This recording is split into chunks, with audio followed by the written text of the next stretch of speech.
শুভবিবাহ ধারাবাহিকের আজকের পর্বে শুরুতেই আমরা দেখতে পাই জ্যোৎস্না আদিলক্ষ্মী মায়ের সামনে পুজোর থালা নিয়ে নামতেই সুধার সাথে ধাক্কা খেয়ে থালাগুলো মাটিতে পড়ে যায় আর সেই থালার সিঁদুর সুধার সিঁধিতে লেগে যায়।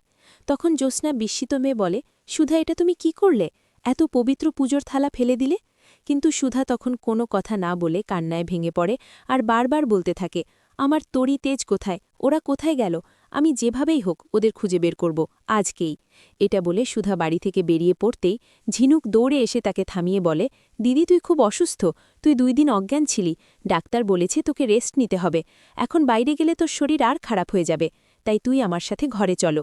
কিন্তু সুধা কান্নায় ভাঙা গলায় ঝিনুকের হাত ছিটকে বাইরে ছুটে যায় নদীর পাড়ের দিকে, যেখানে জোয়ারের শব্দে চারপাশ ভেসে যাচ্ছে আর সুধার বুকের হাহাকার আরও বাড়িয়ে তুলছে।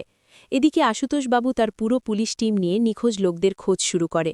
রেস্কিউ টিম নদীতে নেমে খুঁজছে কোথাও যদি কোনো হদিশ পাওয়া যায়, কিন্তু জল আর বাতাসের শব্দ ছাড়া কিছুই শোনা যায় না।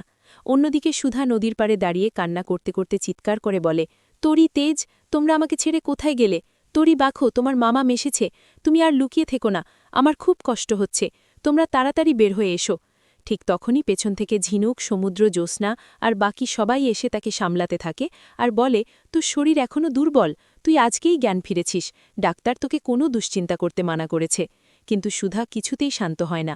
এদিকে আশুতোষবাবুকে ফোন করে জানানো হয় একটা অচেনা লাশ উদ্ধার হয়েছে এবং লাশটা আনার সঙ্গে সঙ্গে সুধা ছুটে গিয়ে বলে, আশুতোষবাবু, আপনার সাহস কি করে হলো এটা আমাদের সামনে আনার? এটা তেজ হতে পারে না, আমি কোনোভাবেই বিশ্বাস করি না, আমার মন বলছে তরি, তেজ দুজনেই ভালো আছে। তখন আশুতোষবাবু বলেন, আমাদের আর কোনো পথ নেই, এই বডিটা তোমাদের আইডেন্টিফাই করতেই হবে। তাদের কথায় সুধা রাগে আর দুঃখে কাঁপতে থাকে আর বলে, তেজ আমাকে কথা দিয়েছিল, সে আমাকে ছেড়ে কোথাও যাবে না, ও আমাকে 7 পাকে ঘুরে বিয়ে করেছে, সিঁদুর পরিয়েছে, আমাদের সম্পর্কে কোনো মৃত্যু আসতে পারে না।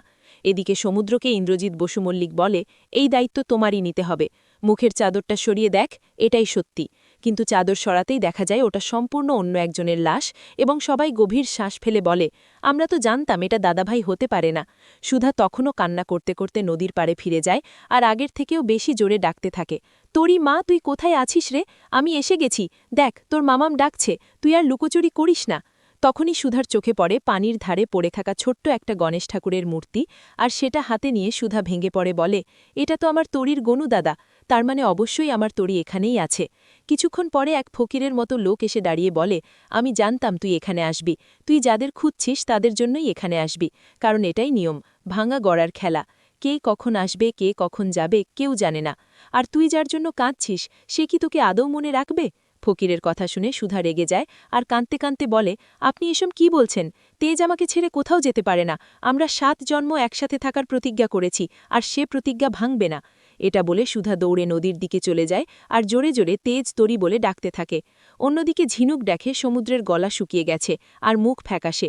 সে বলে, সমুদ্র, তোমার কি হয়েছে? তোমার শরীর ঠান্ডা হয়ে গেছে। সমুদ্র কাপা গলায় বলে, আমি আর পারছি না এত চিন্তা নিতে। ছোট্ট তরির কি অবস্থা এখন, কোথায় আছে, কেমন আছে সেটাই ভাবছি, আর দাদাভাইয়েরও কোনো খবর নেই। এদিকে বাড়িতে ঠাম্মি কান্না করতে করতে বলে, গজাননের এই কেমন পরীক্ষা আমাদের ওপর, যদি আমি পুরো পরিবার নিয়ে এখানে না আসতাম তাহলে হয়তো এমন কিছু হতো না। তখন ইন্দ্রজিৎ বসু মল্লিক তাকে বোঝানোর চেষ্টা করে বলে, মা, তুমি এত ভেঙে পড়ো না, আমরা সবাই মিলে ওদের খুঁজে আনব। আগামী পর্বে দেখা যাবে সুধা আদিলক্ষ্মী মায়ের সামনে বসে প্রতিজ্ঞা করছে যে সেই তরি তেজকে ফিরিয়ে আনবেই, আর তার সিথির সিঁদুরের শক্তি, নারীর টান সবই প্রমাণ করবে তারা কোথাও নেই, নিশ্চয়ই ফিরে আসবে।